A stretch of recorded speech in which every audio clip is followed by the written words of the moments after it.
So I'd like to welcome everyone to LTAC's, what I think is our 6th virtual event since the beginning of the pandemic, since we've now all gotten used to Zoom and have all gotten used to closing our mics when we need to and opening them up. I would start by thanking Daniel McIver and Jean-Philippe Rache for agreeing to have a conversation with me today. We'll be talking about one of my favorite topics, translation for the stage. We'll be talking more specifically, I think, about Jean-Philippe's translation into French of The Best Brothers. This is an event that we're partnering with the Afterwards Literary Festival of Halifax, and this, I'm glad to say, is their first bilingual event. Right now I'm speaking in English, but we'll be navigating between French and English for the duration of this conversation. We have subtitling tracks, which are available to our audience members. So you can toggle between French and English if you'd like, and switch them on and off on the video version, just to allow for a smoother understanding experience and to allow this conversation to be heard by both Francophone and Anglophone audience members. Daniel, I'll do my best to give you the cold notes of what we'll be discussing between Jean-Philippe and I every so often. I just want to avoid making you feel as though you're the person listening in on a conversation where we're talking about you right in front of you. It might be a bit strange at parts, so do feel free to interrupt. And if my cold notes don't feel developed enough for you, please feel free to ask me to repeat or go in depth. I really don't mind, and we're going to do our best to not exclude anyone. I'm going to start in French now. I guess the first question, c'est pour toi, Jean-Philippe. C'est la première fois que tu traduis pour le théâtre. Normalement, toi, tu es poète, tu fais plein de choses, tu es écrivain, tu rédiges toutes sortes de choses. Mais c'est la première fois que tu traduis pour la scène. Et je me demande ce qui fait en sorte que tu as voulu, ou dans quelles circonstances tu as voulu te lancer dans ce défi-là. Un peu la petite histoire, si tu veux. Et je travaillais sur un projet avec le Théâtre populaire d'Acadie et Alain Roy qui en est le directeur. Et c'est un projet enfin c'est une collection de poèmes, enfin un montage de poèmes avec une mise en contexte sonore et une musique de Jean-François Mallet. Donc, on était en train de travailler là-dessus, et puis à un moment donné, à la sortie d'un bar, Alain me dit « Écoute, est-ce que tu auras envie de traduire une pièce de théâtre ?» Je suis dit « Traduire une pièce de théâtre, mais je ne suis pas comédien, je ne suis pas metteur en scène, je ne suis pas dramaturge. Donc, traduire une pièce de théâtre, mais bon, donne-moi le texte, je verrai toujours. » Et puis, je suis tombé sur ce texte-là. J'étais dans un chalet à Trois-Ruisseaux, juste après la tempête d'Oriane. Tout avait été... Moi, je m'attendais à rentrer dans un paysage idyllique, et j'arrive et tout avait été bouffé par la mer. C'était cataclysmique. Et puis, je commence à lire ce texte. Et ce qui est intéressant, c'est que c'est l'histoire de 2 frères et d'une mère disparue. Et les 2 frères, dès la première scène, parlent, ils disent la même chose, mais de manière différente. Et c'est exactement la posture de la traduction. Ouais. C'est qu'on écrit la même chose, mais de manière différente. Et quand je suis arrivé, ils tournaient la page, et puis ils arrivent à ce superbe chiasme. I want you to have the space you need. I need you to have the space that you want. Et c'est intraduisible en français. Parce que... Oui, certainement, mot pour mot, tu peux pas. Tu peux pas. Tu peux pas même effet. C'est the space that you need, c'est l'espace dont vous avez besoin. The space that you want, c'est l'espace que vous voulez. On est à la page 2. donc, tu étais vendu, toi. Juste le problème de traduction. Je me dis, si je veux vraiment être capable de comprendre ce texte, il faut que je le traduise. Ah, tiens. Il faut que je passe par l'épreuve de la traduction Oui, pour vraiment aller fouiller dans la structure, dans les entrailles du texte. Et puis je me suis pris au jeu oui. et, et puis un jour, je me suis dit, ben, je vais quand même googler qui est Daniel MacGyver. Je ne connais pas beaucoup Ah, la ok, littérature canadienne anglaise. Puis ok.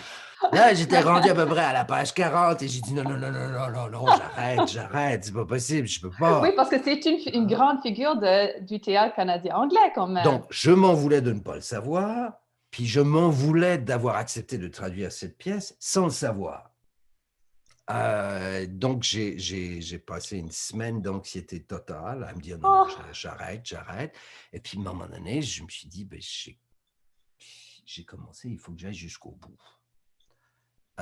Donc, j'ai passé de longues semaines. I spent some long weeks going through your things and stalking you and opening drawers and turning things upside down and smelling things and it was I had never translated. I had never gotten that intimate with any author other than working at editing texts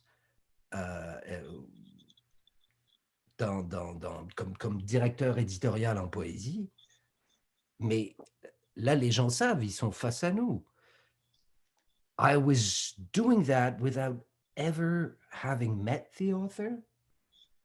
There was something almost indecent about it. I don't know if every translator has that feeling of, yeah, it feels like stalking someone. It's it is quite intimate because, I mean, this isn't a new idea, the idea that the translator is the author's closest reader. But perhaps not all authors know that this is how translators feel. Yeah, there is definitely a slight indecency about the closeness of the work I that we think do. I wonder if in fact there's something more there. One of the things that I've always been interested in is what isn't said. So that's key to me about when people talk in my plays is that they often don't say what they say. And so you're already it's hidden. So there's you need to search. It's just, it's so much of my work isn't really on the page. It's under the page. It's because that's the thing about writing for the theater is that you're writing for liars. And so you almost never get to say it. And sometimes if you do as a theater writer, I found that you fail as soon as you start actually saying the truth or what they perceive to be their truth, because it's never really true anyway. But anyway, I wonder if that feels perhaps in this kind of work even more because you have to look beyond the thing that's there and then again beyond. And sometimes it works. Sometimes you can actually do that as a translator because you have the first degree of a dialogue. Then you have what's underlying that, what is misunderstood by the other character. And then you have the whole cultural context, the whole ethos of the thing. And sometimes they all align and you can find the equivalent, in this case in French, but sometimes it just doesn't fit. The play on words doesn't fit, so you have to invent. Can you explain just briefly the struggle around the want and need and what that was for in English for me? I think I understood it somewhat, but yes, it's exactly the same sentence in English. The only thing that you change is your permute. You say in English. Okay, sure. I know what you mean. Want and need. Uh-huh. But between two, you have the space that is exactly the same sentence. Uh-huh. In both occurrences, in both sentences. In French, you can't say that syntactically. Uh-huh. Uh-huh. You have to say it differently, so it breaks the equilibrium of the whole sentence. So the chiasmus is not as efficient. Uh-huh. Uh-huh. And are you able to find a satisfyingly succinct way to do that?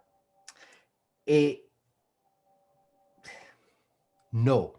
And I think that's what translating is about. Like translating comes from transducere, to lead through. So you take a text and you lead it through a language, another language, and sometimes you have to accept that this is where it stops. You got to get off the train, and the train keeps on going without you. And this was the first occurrence on page 2. Yeah. Yeah. But I like to play with, I like to, you know, I'm trying to be a minimalist, and I like to use as few words as possible. And I find that the English, even though it's my only language, I do understand that it's like building with bricks sometimes. Because and so it's sort of trying to build beautiful furniture out of bricks. So I try and keep it small bricks sometimes. well, that's one thing that c'est une des choses qui m'a frappé dans votre écriture. Ça me fait beaucoup penser. Je suis un grand fan de Thomas Mann.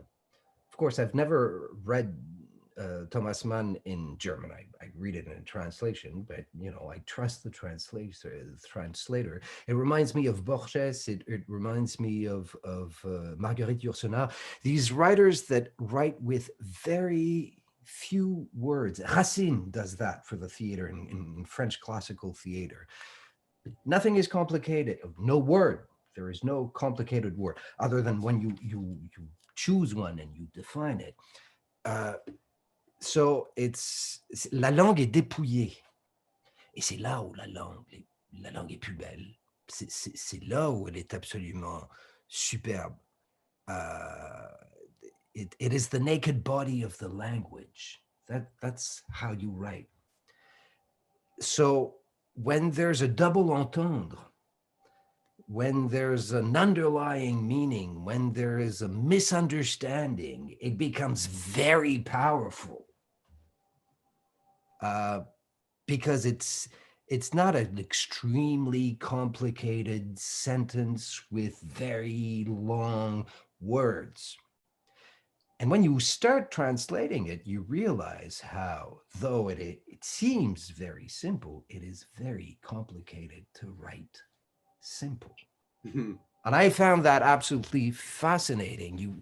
It was an absolute thrill of discovering your language, because I've not found anyone to write like that in English or in any other language. I talk about Thomas Mann and Yourcenar and Borges, but il y a une langue qui est la langue de MacGyver. et these characters actually exist because of language. It seems obvious to say that when you talk about theater, of course, but there is no play if there is no misunderstanding, and there is no misunderstanding if there is not that duplicity of words. And when you read it at first, it seems obvious, but it's the same thing that when you write something before going to bed and you go like, no, I'm not gonna mark it, I'm not gonna note it, and then suddenly, well, you just mark it anyways, and the next morning you get up and you go like, how did I say that? I can't remember it. And you read it again and you go like, oh, well, that's obvious.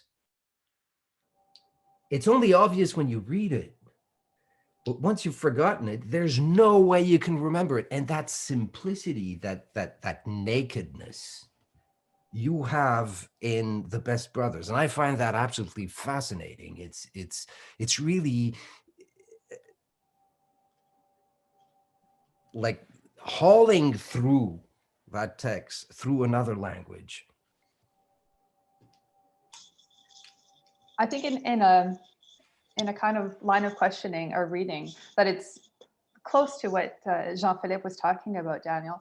I'm wondering, in addition to everything that's said and unsaid in this play, to me as a reader coming to this new play and knowing your work, I was wondering sort of what audience you were thinking of as you were writing The Best Brothers. Also knowing that a lot of your work has sort of, and this is me building on the old trope that you've probably heard a lot, as to whether you're writing for an Atlantic Canadian audience turning towards Toronto, or whether you're writing for a Toronto audience and maybe thinking indirectly about home.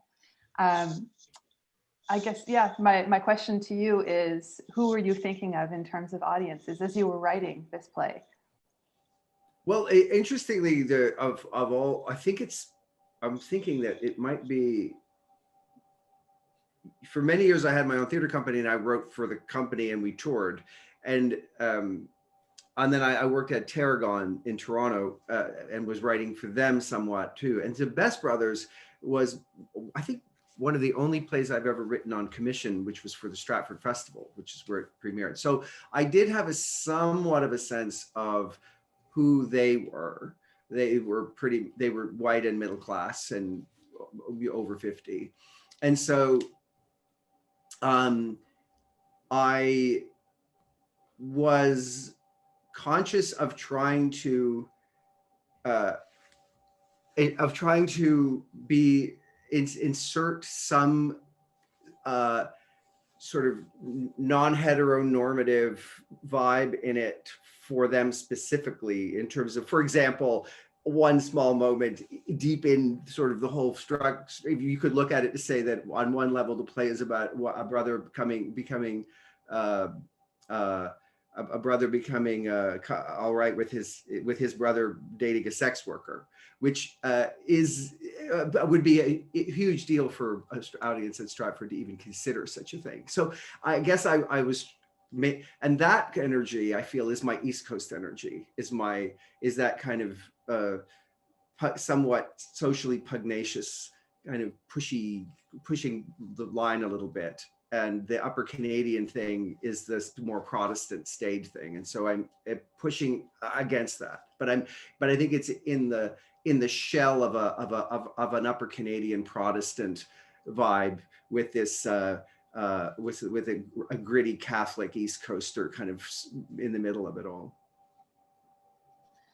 And was this one of the plays that has been translated into Portuguese for Brazilian audiences? Or, because I know that you've been translated in the past, and I'm wondering if it's currently, it's in production, or they're working, they're struggling in the pandemic to produce anything, but it's currently in translation or in early production stages, I think.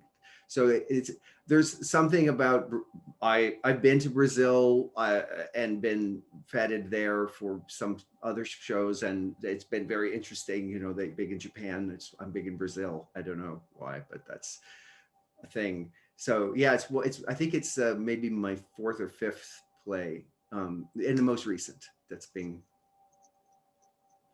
And always by the same translator?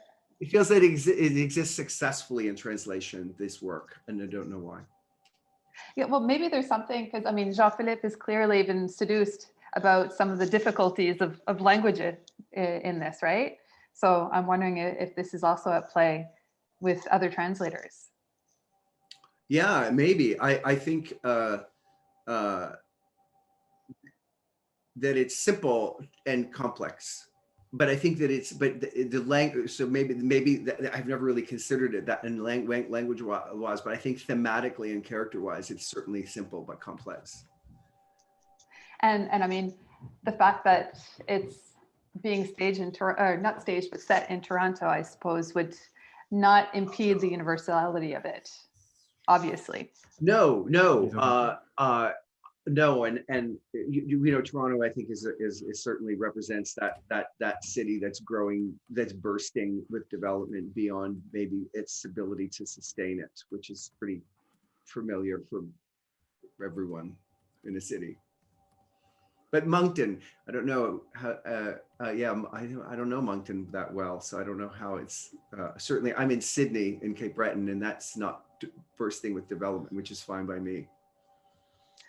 Well, I think Moncton is a strange beast, which is, both urban and sort of still rural around itself. And the fact that this translation will be staged in Caraquet is definitely, to me, leagues away from the setting that you have chosen for the Best Brothers. I think what's been great about it is that it has, it's a very familiar, you know, it's the Odd Couple thing, the oil and water.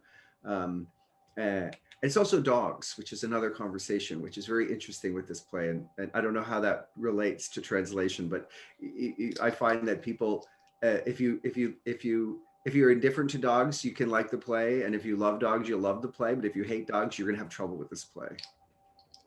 Because of Enzo, right? Yeah, and because I think there are people who just resent the care people give dogs or something. And it is about, I mean, the dog is a metaphor really for something outside yourself. But in this case, it's pretty directly the dog is the solution to a problem of heart. I was just saying that Sonia was asking about, you know, this idea that the sort of the Torontonian versus the Atlantic kind of energy.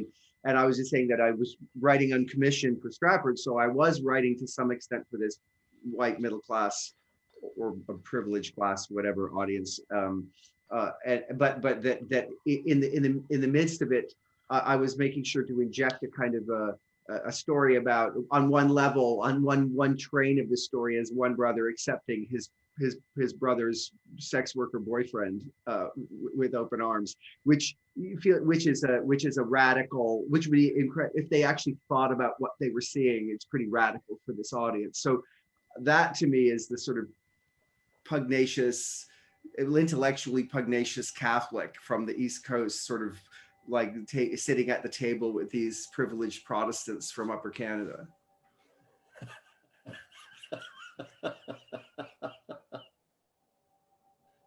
Well, it does work, because even I found that it was the whole thing about Gordon was very unsettling. And usually that's not the kind of thing that that would make me uneasy or uncomfortable. But once I got into the play, it did. There was kind of a, well, you know, when you say he's a pro, and I don't mean a pro as a doctor or an engineer. And I actually felt that I wondered, why the hell did he bring a sex worker to a Christmas dinner? Who does that? And then I was translating it and I went like, well, so what? So it did work really well. Good, yeah. And you can imagine, and then go to Stratford and with that and see how that, you know, so that's the, you know, I do think that it's, I guess in the theater, it's more than, I guess, I don't know. I mean, I myself, when I remember the moment I went to Dalhousie in Halifax, and I had this moment where I had to choose between poet or playwright. I felt like I remember the moment very, like I said, I needed to pick a road, and I picked playwright, but I've always felt the call that I missed, you know. Yeah. So, but I don't know what it's like as a poet when you think of audience, because theater is all audience, really. I mean, I don't know as a poet if you think about who's going to be reading your poem the same way that you need to think about as a playwright who's going to be coming to the play. Well, after having translated your play, I would answer no. Before having translated your play, I could not have answered. But now it seems obvious. First of all, because unless you put it into a poem, you don't have a dialogue in a poem. The dialogue is you know, it's between what's being, that voice and whatever is out there. As on a stage, it's that voice and the other voice. So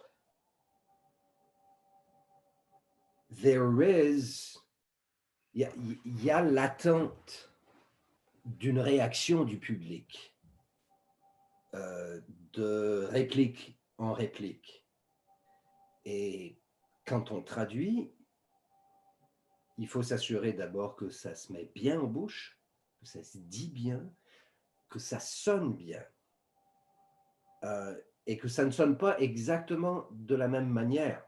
What's interesting, I find, in these two characters is they are their mother, but in different ways. The same way that you look at two brothers together and you'd say, this one has the nose of his mother and this one has the lips of his mother. So they both look like their mother, but differently. And it's the same thing with language. They both speak like their mother, but differently. I would say that Hamilton, c'est le, comment je dirais,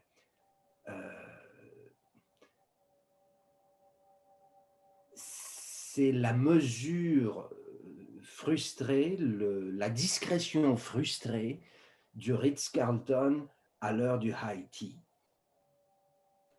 So Hamilton is high tea at Ritz-Carlton and that kind of frustrated poise. And Kyle, c'est la terrasse de la rue Young ou de la rue Sainte-Catherine et le besoin d'attirer le passant par le cri stridulent, par le jeu de mots. Kyle wants to be witty, but not too intellectual in his way to be witty. And Kyle is organic. Hamilton is rational. Hamilton is domesticated and Kyle is feral. And Bunny is the two at the same times. There's a pleasure when she obviously enjoys monologuing. And it's very constructed and it's very in control of language, but sometimes it just gushes out. So the interesting thing about that is that you manage to put that on stage. So when I translated, I had to find a voice for Kyle and a voice for Hamilton. What I have a question that, you know, this idea, this is so interesting to me about the dialogue of the poet or that isn't, and the dialogue of the theater that is. And yet where is the translator then? Like, where is the voice of the translator in where, how do you live in it?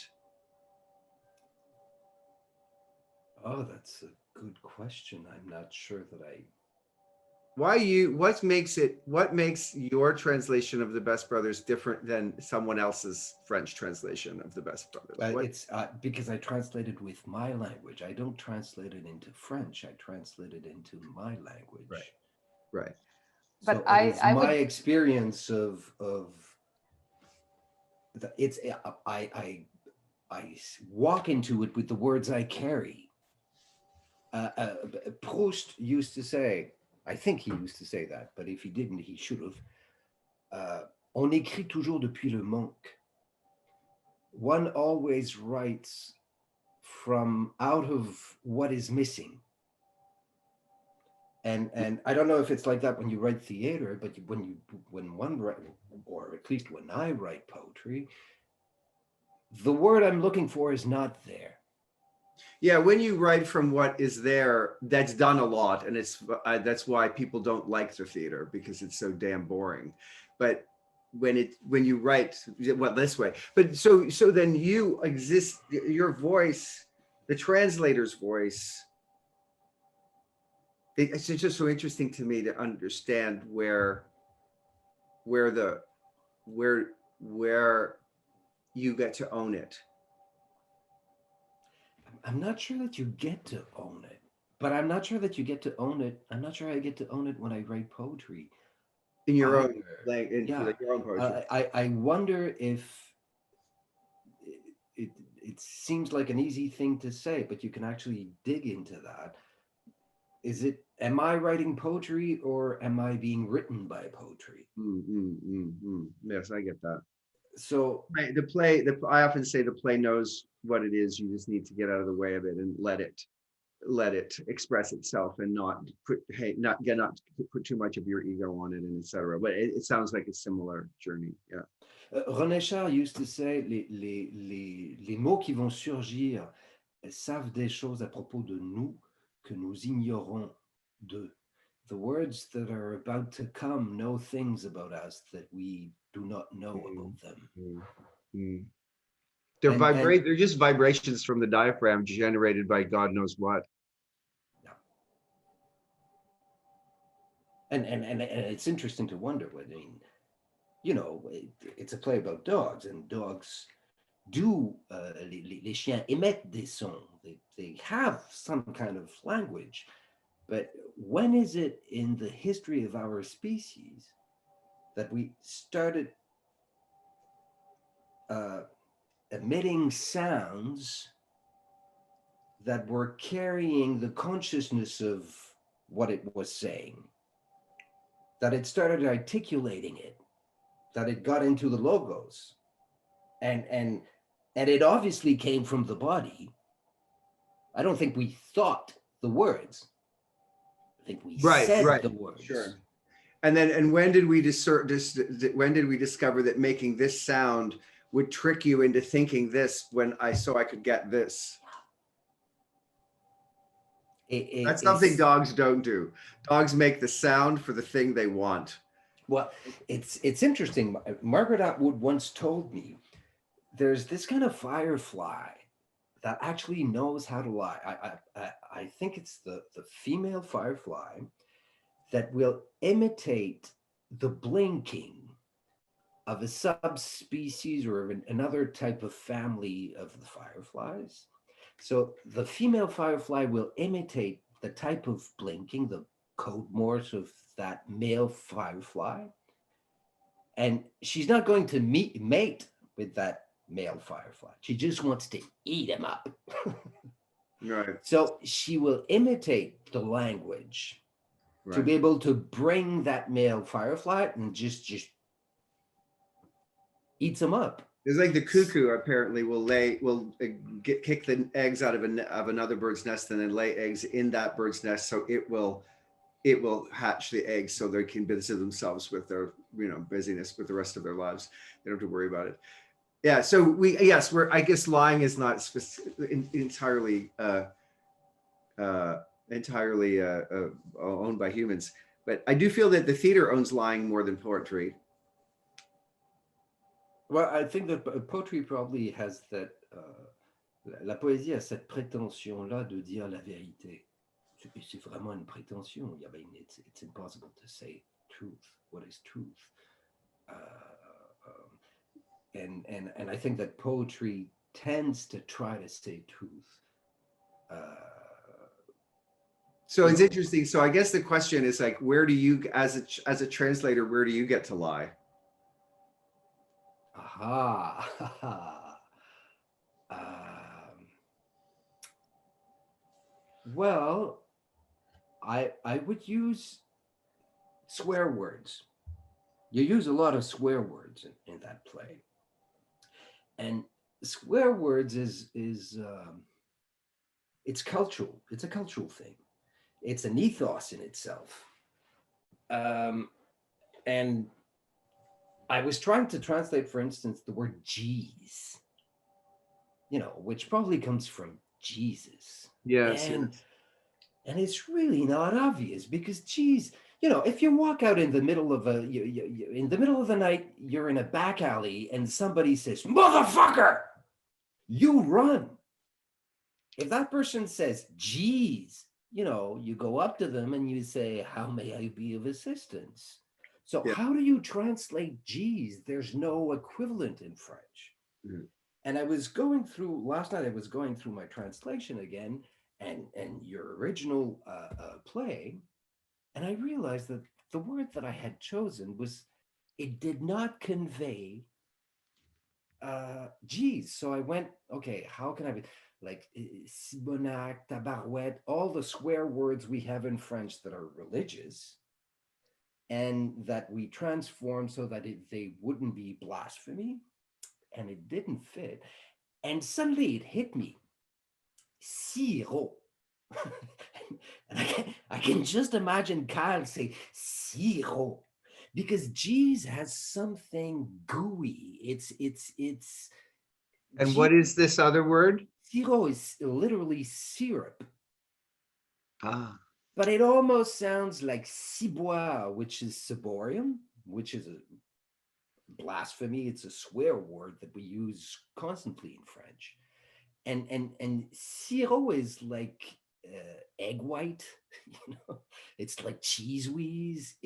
And there's something about cheese that's yes, like that. yes. So having to translate cheese into something that could convey the same kind of, it's a swear word, but it's not really a swear word. And it also means, when he uses it, also means, oh, for God's sakes, like, calm down, it's not the end of the world. How do you, so sirop, I love it because there's something sweet in it. and there's something sweet, but something too sweet, too, so that's where I start lying. But Jean-Philippe, you said earlier that you're translating, you feel that maybe you're thinking larger than the public. Mais je me demande justement que si dans des circonstances où tu dois choisir le sirop, le ciboire, mais d'une certaine façon, on est comme sur une corde raide parce qu'on doit se tourner vers un public tout en essayant peut-être de rayonner plus largement. Parce que je sais que ça fait partie de ta stratégie de traduction. Jean-Philippe has a translation strategy, which is sort of a mid-Atlantic French, which, you know, you sort of still have to decide what swear words you're using. If you're using, you know, an Acadian, if you're blinking, or if you're blinking towards Belgium, for example. In the same way as a playwright is. And I'm wondering if that might be the location where you're finding the translator shining without necessarily wanting to. Oui, ben, il a fallu que j'invente une langue qui n'est ni du chiac. Like in Moncton, we speak a mix of Old French, contemporary French, and English. So instead of saying, don't worry about it, we'll say, worry pas ton chat, or worry pas ta brain. If we want to say that you're not really witty or intelligent, you say, well, t'as pas wiré really mon chauffeur. You haven't wired the firefly. And so I couldn't, and that's the popular vernacular. That's the vernacular in Moncton. So I didn't want to write that way because it wouldn't be understood in Quebec, but I didn't want to write in joual either. I was thinking, what about if the play has to be, is brought to France? I lived in Paris for 17 years. Nobody, in the 7th arrondissement, people have a very chic slang, but it's a slang. And where I was living in the 20th, which is a very popular neighborhood, well, people have their own slang, but it's not the same slang. So, and there's a lot of slang in this. Like there are multiple layers of language in your lexicon. So I had to invent a slang that could be understood by everyone, but that is of nowhere, but that is actually plausible. So I guess that to answer your question, where does the lying lie? Well, that's where it's lying. I find that I really find that that's so interesting that in some ways French needs that the slang locates itself more specifically than it does in English. So fuck is fuck in Britain. The C word in Britain and the C word in North America are very different, but fuck is fuck wherever you go. but what's interesting too is the level of usage. So a sort of a lower class would be that it's used as a kind of a just a fucking injection. That's every fucking thing is a fucking thing. But in an elevated way, you would say, oh, fuck off, and that's all you need. So there's. But it's so interesting that when now we're dealing in French, which is slang lands itself very located. That's so interesting that and I agree. I feel like I do feel like much to the, you know, I always balk at locating things too specifically in order that we start thinking about, oh, this relates to, oh, we're talking about Upper Canadians here now. Like I always prefer, you know, I had this experience in Tokyo with a company who were insistent on locate. I had written a play that they were translating, and I wanted them. I said I was with them, and they were locating it in Toronto. And I was saying, no, like change it, make it local, like change whatever you need to change. To, you know, change the names, change anything. And they were adamant that they wanted to do a play about Canadians. They didn't want a play about Japanese people. But anyway, it was very interesting. But I do think that I like to err on the side of inclusive, like, so that we're not thinking that it's a play about a place. It's about people that you know. So yeah. So I think that I feel like you're saying that you're choosing to make it, to open it. Yeah. And I think that feels exactly right to me. Il y a certains choix aussi, Jean-Philippe, que tu fais en traduisant qui vont vers une plus grande ouverture. C'est le choix, par exemple, d'adapter des noms de certains personnages juste pour qu'on n'accroche pas en tant que membre du public francophone. Parce que c'est pas l'idée du nom, c'est le nom c'est l'idée du personnage, quoi. Ben, un nom ou un mot qui soulève un doute au théâtre, et je ne parle pas comme dramaturge, puisque je ne suis pas dramaturge, mais je parle comme spectateur. J'écris des discours. Ben, dans les discours, c'est pareil, puisqu'il y a une audience. Un mot qui soulève un doute, une interrogation, fait perdre du temps. Parce que au théâtre, on est live. Donc, on a eu la conversation avec la metteur en scène Martine Beaune et les comédiens sur Jude. Jules. Jules, c'est pas un prénom que les gens connaissent ici. Donc, le moment où Jules est amené, il va y avoir un parasitage. Donc, on a décidé d'aller vers Jude à cause de Hey Jude des Beatles. Et il y a certains noms comme ça, les noms d'animaux. Parce qu'il y avait Honeybee, tu vois. Honeybee is an obvious thing for an Anglophone, but a Francophone who hears the word honeybee will just hear the sound of it, but not see a honey bee, because for a Francophone, well, yeah, every bee is a honey bee. So does it mean that there are other kind of bees? And by the time you're thinking that, you're lost. You're not in the play anymore. So on a traduit mouche à miel. Ce qui est la seule autre mouche qui est caractérisée en français, c'est mouche à marde. Et une mouche à marde, qu'est-ce que ça fait? Ça colle. Donc, mouche à miel, ça colle encore plus. So sometimes it was inventing it so that it could be, the Francophone public could actually understand it as fast as the Anglophone public does. We don't want the audience thinking about things they don't need to be thinking about. Yeah. You don't want them to get out of the play. Yeah. You don't want to break the charm. Yeah, that's the difference. The medieval sense of the word. With a poem, you have all the time in the world to muse. Yeah, a poem, you got to make sure that you don't have a tongue twister. because then people will stumble and it's awful. But as long as you don't have tongue twisters and it keeps on rolling, it's fine. Because you can have a poem without an audience. You can have a poem without it being performed. That's why plays, that's a theater. So writing for the theater sometimes feels like it's not writing. Well, it is, but there's something about it that it's writing for again, it's like we said before, it's writing for speaking, which is something else. Because I remember there's, I don't know precisely which scene, but there's a moment where they're talking about something and suddenly they just changed the subject.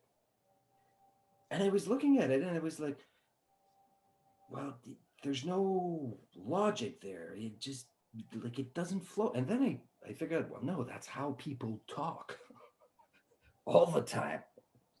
You're talking about something and then somebody goes like just off key, starts talking about something else, and the conversation keeps on going, and you get back to the main subject or the main theme.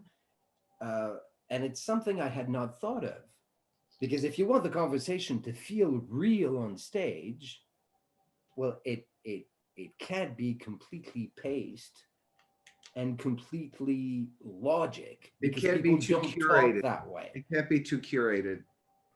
You have to, yeah. And especially when I think it's, especially with someone like Kyle, who has a very short attention span and is able to sort of make quick turns all the time, and then ends up forgets where he was headed in the first place. Yeah. Which ça donne tout le côté très drôle, tout l'imbroglio constant, that he's not necessarily always following the conversation. And sometimes he'll ask questions and the conversation goes that way. But his question is absolutely, completely legitimate, because what Hamilton just said, seen in another context, just doesn't make any sense. I think that's the thing, is that when people, often with my plays, I feel when people read them for writing, they miss it. But when people read them for talking, they get it. Yeah. And Daniel, how much of that work is actually stemming from your writing process, but then also how much of it would be coming from the work that you might be doing with actors in a workshopping setting? I was, my training is performance, not writing. So I was trained as a performer, although I was writing from the beginning of writing in my life. Like I was writing some kind of fiction or poetry, or as soon as I was able to understand what a pen did on a paper. So I was drawn somehow, metaphysically drawn to it. But the training I have is performance. So I've always thought, I think of performance first. I think that's why. Yeah, but language is key. It's not. I'm trying to think of these. It's not just about. It's not performance from a very. The language is considered, but performance is the. So language is like a fuel for the fire, and the heat is performance. And that's interesting, and it might be also touching on the trickiness of translating for the stage, in that a translator like myself or Jean-Philippe would be coming first and foremost to the text through the words and language, whereas you will have been approaching it from a different angle, and it's how to get from the words to that other initial angle that's the tricky part. And how do the words and the punctuation, how does the language insist on this performance? Yeah, and that's really, really tricky. Jean-Philippe, toi, je sais que tu récemment as eu l'occasion de travailler justement ta traduction avec des comédiens qui seront amenés à livrer ce texte dans un avenir un peu flou encore à cause de la pandémie. Mais tu as eu cette occasion justement de confronter le texte à une mise en bouche, puis à une mise en scène, Oui. si virtuelle soit-elle. C'était comment pour toi comme expérience? Ça a amené ton texte ailleurs, j'imagine, de le confronter à des comédiens. Ben, parfois, il y avait un désaccord sur la façon dont ça allait être dit. Il arrivait parfois que j'ai à expliquer quel est le build-up, la suite logique de cette phrase-là. Et là, on s'entendait sur la traduction originale, mais il y a d'autres fois où les comédiens n'étaient pas confortables avec certains mots. Simplement parce qu'ils trouvaient que ça se mettait mal en bouche. Et là, je trouvais autre chose qui, parfois, moi, je trouvais ça perdait en rythme, ça perdait en punch, comme moi je l'aurais dit, mais c'est pas moi qui est sur scène. Donc ce qu'on vise, c'est l'effet final sur scène. Donc, si pour que cette réplique-là ait un effet sur scène, il faut utiliser ce mot-là, ben, on va utiliser ce mot-là. Maintenant, ce sera intéressant de voir si jamais on publie la traduction, parce qu'il y a des projets de publication dans les tuyaux, est-ce que je retiendrai le mot qui a été choisi en répétition ou le mot que j'avais choisi à l'origine qui me semble plus fidèle au texte? Ça, c'est une question. Je ne suis pas trop sûr. Je ne sais pas encore. C'est sûr que moi, ça va m'intéresser parce que ça parle de la multiplicité des possibilités en traduction. Et puis, ça parle du fait que la traduction pour la scène, c'est un work in progress qui est peut-être amené à se revoir constamment en fonction de toutes sortes de facteurs qui sont externes au traducteur d'une certaine façon. Et puis, à un moment donné aussi, dans la langue de MacGyver, c'est une langue, moi, je trouve très poétique dans le sens où il y a clairement une prosodie. Il y a des fois où il y a toute une suite de voyelles ou de consonnes qui s'alignent pour faire un effet. Et c'est pas, les répliques sont parfois merveilleusement symétriques. Donc évidemment, si on fait une traduction littérale, on ne peut pas rendre le rythme. So what I'm saying, Daniel, is in your language, it sounds a lot. There's a lot of rhythm. So you'll have a line where you have a series of P's or a series of T's or a series of F. So that there is that sound impact. And if I translate the meaning, I lose that sound impact. So I have to find a way to get close to the meaning, but find some kind of rhythm with certain consonants or certain vowels so that I get, for instance, it won't be P's, it'll be Q's. It won't be p, it'll be k, k, t, k, k. And that was extremely fun. Yeah, what an interesting challenge. I can see that. Yeah, it's it's like it's being asked to find freedom in such constraint. Mm-hmm. I'm thinking of one example in particular that I want us to get to before the end of this conversation. And it's a letter which in English holds palimpsest of another language. It's a character, small minor part, but plays a quite important role in the destiny of Bunny, the mother. Yes, Pina, the Portuguese drag queen, if I'm not mistaken. Mhm. And I know from having spoken to Jean-Philippe about it that he had a really interesting way of getting into the voice of Pina. So just in order to avoid us just talking about abstract concepts, I thought that maybe we could read the letter in English and then have Jean-Philippe read it in French and tell us how he got to Pina's voice, which I think talks a lot to the various strategies that a translator needs to rely on to get the work done. Sure. Shall we read it with the interjections of Kyle, or read the letter straight through? Like Kyle has some interjections. Should we include Oh no, those? read it with the interjection. Read it with the interjections. Okay. So this is obviously the English version. Read in Kyle's voice. Dear Bestses, should be Bests. The heavy nature of my heart knows no number of measure due to the terrible day of the weekend party of that terrible day. Words are hard to find, and the silence will follow me to the end of the world. I will never sing again. I don't think she technically sang. Love makes the world go round, but at terrible times like at these, love will feel more like a heartache. We must always remember the beauty that those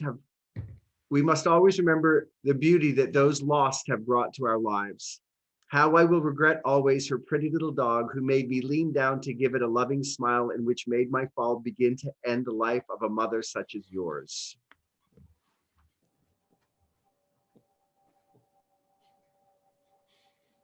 Jean-Philippe is just laughing. He can't start reading.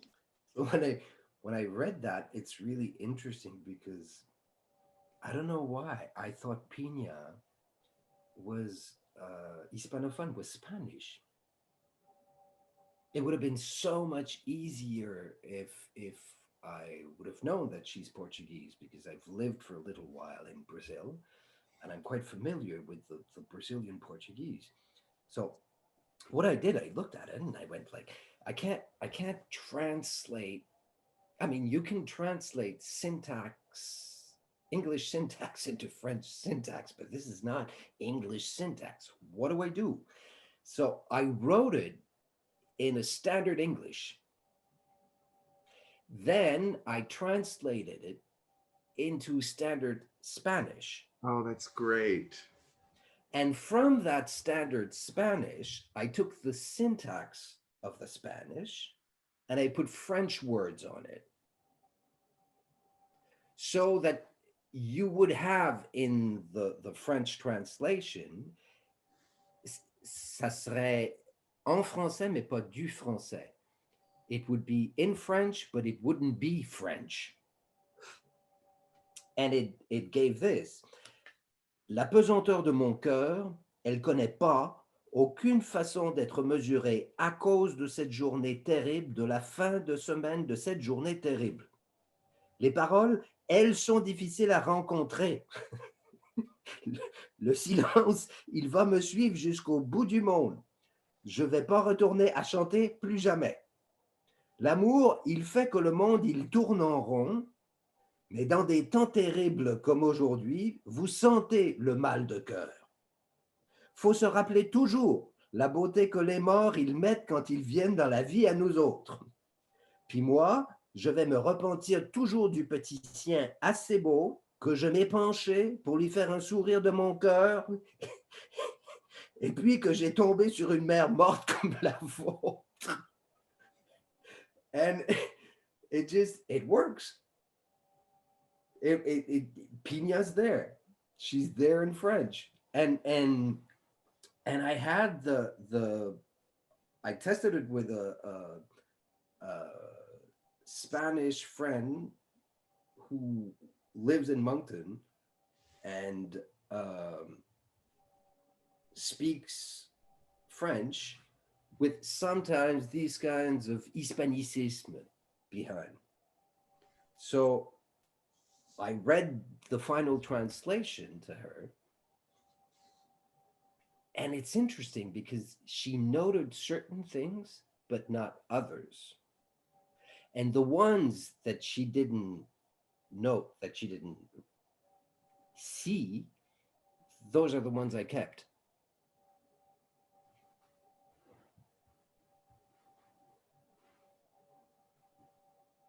And c'est ce que je trouve intéressant, c'est de la même façon que il y a toujours une contamination de la langue dans The Best Brothers. La langue de Cal est contaminée, et je dis, c'est pas péjoratif quand je dis contaminée, c'est comme par osmose, mais la langue de Cal est contaminée par celle de sa mère, puisqu'elle vient de sa mère. La langue de Hamilton aussi, et ils en font leur propre langue. Et Pina fait exactement la même chose, mais pas avec la langue intime et individuelle, avec la langue, le logos grec, tu vois. So exactly what Kyle and Hamilton are doing with their mother's language, they're changing it, they're making it, they're taking the la langue mère, the mother language, and they're turning it into Kyle's language and Hamilton's language. Pina is doing exactly the same thing, but not on an individual basis, on a global basis. The Spanish language and the English language, and it becomes, that letter becomes political. It's that these two paragraphs are political, because it is, how does one appropriate a language? And what is the acceptable limit of what you can do to a foreign language when you speak it? And that raises a really, really interesting question about the evolution of language. How will Spanish change English in the United States, for instance? So there's that whole question is there, because I think it's a play that is on language. It is, we are how we speak and what we speak.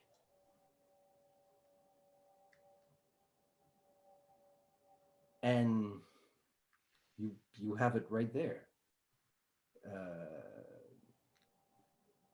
Tout ce qui est compris, tout ce qui, quand on comprend et quand on se méprend, c'est ça tout le ressort dramatique.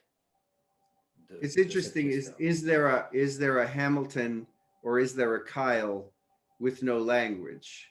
And is the French Hamilton and the same Hamilton as the English Hamilton? Like, you know, it's very. Do they? It's interesting. Can they exist? They are made of language. Well, like you said before, it's so obvious in the theater, right? Where they're all made of language.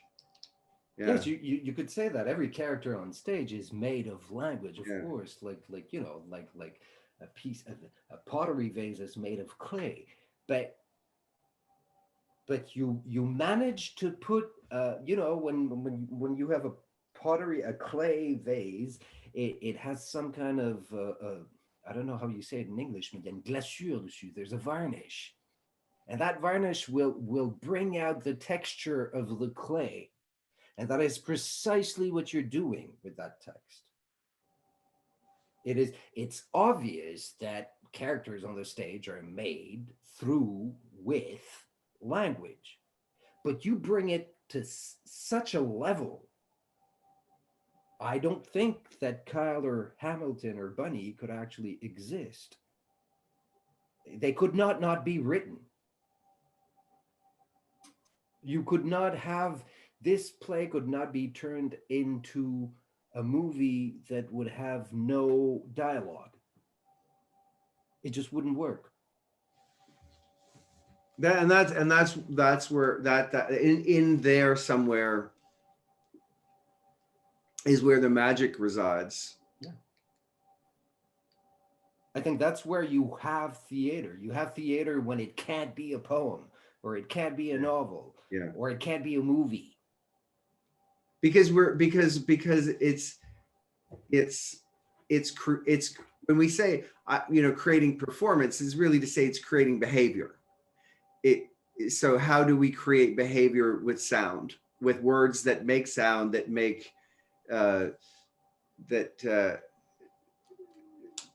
what this sound makes us behave. Yeah.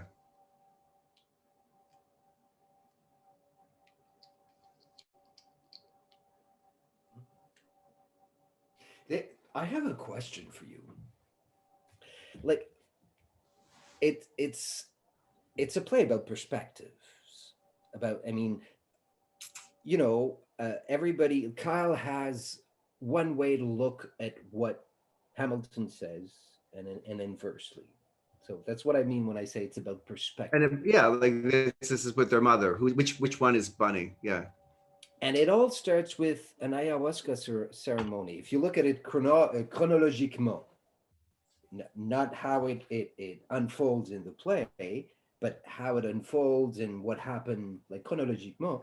It all started with an ayahuasca ceremony somewhere in Peru, at the end of which she decided that she had to buy a dog, and that dog will cause all the problems, will lead to divorce or a separation, and will lead to the brothers reuniting. And there's one thing about ayahuasca or mushrooms or LSD or any psychedelic drugs, it changes your perspective. So I'd like to hear about that. Well, that is the true story at the heart of all of this, is that I did an ayahuasca journey, and at the end of the journey, when they sat around it, this is my story. It's my story that I knew I had to get a dog. So he sleeps over here now, some 11 years later. But yeah, that's just the truth. That's just the truth into which you are going to read all kinds of things that might that indicate my imposing meaning, which is not imposed by me but lived by me. But that's where you have an opportunity to give it deeper meaning, because I don't need to think beyond the truth of it, but you need to think past the truth of it, because it's not true for you. Yes, because the first time I read the Bunny monologue, where there's the first monologue where she describes the whole ceremony, that was fine. And there's a monologue, I think it's just the one after, where she talks about big and small and universe and cells and DNA. Yes. And the first time I read that, I went like, I am not equipped to go through this. It just doesn't make any sense. Right. And Yeah. I got into it, and I think that there is in what you wrote, and there is in what one writes, a ferment, something that ferments, that is there, that you can extract and from which you can actually translate. But what's interesting is I had never done ayahuasca or mushrooms or LSD. I didn't know that acid was LSD. As a kid in my village, everybody did acid. I would have done it if I thought it was LSD, but I thought that acid was way too cheap for me. So I missed on that. And a few months ago, I did a mushroom ceremony. And it completely changed my conception of what is death, of what is the self, of how things keep on going, and so on and so on and so on. And when I got out of that ceremony, I went to read that monologue, and it was so clear. And then Right. I read the play again, and everything made so much sense. And Right. I was terrorized because I figured, okay, I have to read the translation because I might have missed it completely. And I read the translation, and I was taken aback, because somehow You knew. through language, it's not that I had figured it out, it's that language had figured it out on its own. which says a lot to how much language can carry. The same way that I was quoting René Char when he's saying, you know, the words that are about to come know things about us that we don't know about them. I think it's still that once you've written something or once you've translated something, what is left still knows things that you didn't get, that You you know, that didn't makes me, understand. yeah, and that makes me, when I think about something that I said before about the idea that the text is fuel to ignite a performance, but where that might be misleading is that as if the heat or the fire of the performance is somehow something that lives separately from its fuel, but it doesn't. It must burn from this fuel. So it burns as gas or wood or coal would burn, but not differently. So it is restrained entirely by the language, whatever that language is, but by the choices of that language. So it's interestingly, it reminds me of this it's sort of this struggle of like alliteration, you know, that how do I that where you're trying to find an alliteration but meaning as well, but it's that kind of the constraint demanding freedom and with this incredible constraint, but looking for freedom inside that. We're looking for creativity, full and open creativity. It's that's a sort of a microcosm of the bigger what's at work in terms of this, what your job ends up being. Does it ever happen when you write a play and you see it on stage, when you do the rehearsal, for instance, or when you play it as an actor, that you find another layer? Well, yes. The audience knows the play, and the audience gets that. I don't even. Yeah, the audience the audience, what the audience takes home and dreams is the play, bigger than the play I did or wrote. It's the thing that leaves the room is the play, really. With them that they take, that's the play.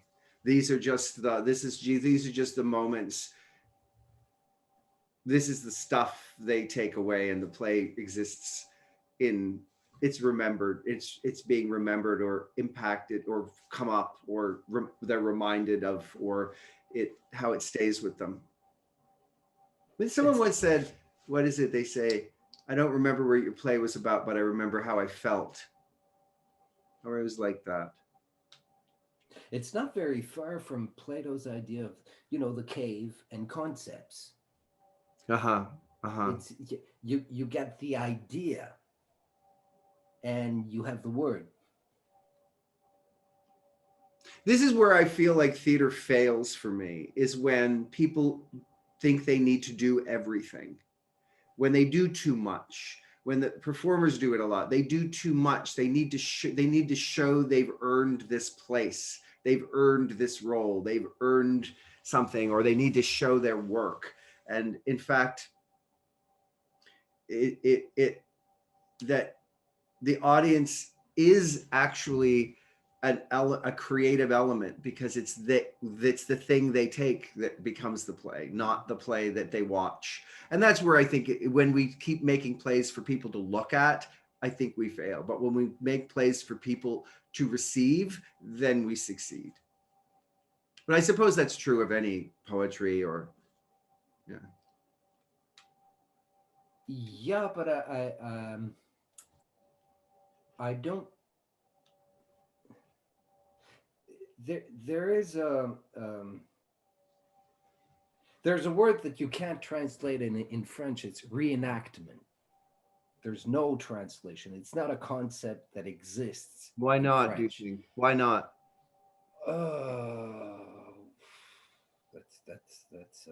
That's a great. I'm sorry, I interrupted your thought. I'm sorry. But theater is reenactment. I don't think that poetry or novel is reenactment. Novel will tell you, you're in it, this happens. You're being led. You can feel what you feel, but you're not driving. And I think that theater, you are driving because you are there. Your body is in a room, and there's an actor on stage that also has a body, and these bodies communicate. And we realize it during the confinement.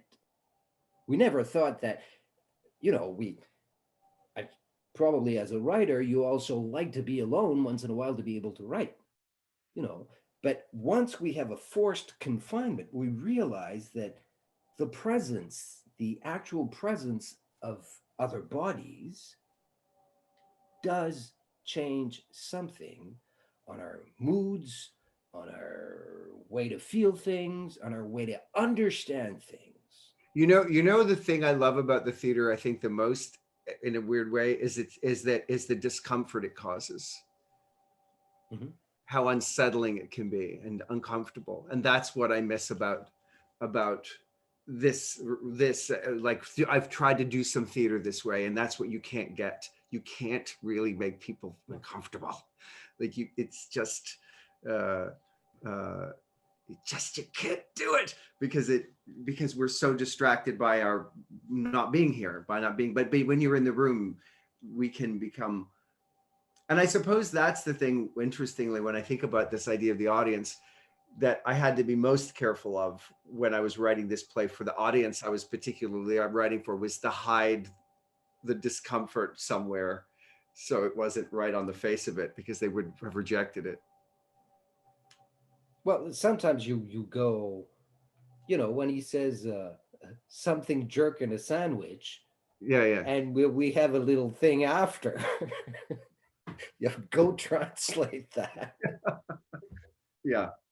Good luck. Yeah. There's a lot of double entendre. You have to make a new world, but it's what's so interesting about it is you're creating a new world with the pieces of a world. Mm-hmm. And it's the same thing, when you, it hit me the first time I read the Odyssey in Greece. As a classic student, I should have read the Odyssey. First of all, I should have read it in ancient Greek and Homeric Greek, but I was too bad in Greek to do that. So I read it in French, and I thought it was utterly boring. And one day I went on an island in Greece and I started reading it, and I realized that the metaphors are not metaphors. It's just a perfect description of what's happening. Right. And then it's like, I thought it was something that was said thousands or hundreds of years ago, and that I couldn't have a link to it anymore. But it was a matter of geography. It was a matter of setting. The intention might have been there, but if the setting wasn't there, it didn't work. And in poetry, you don't have the setting. In theater, you do.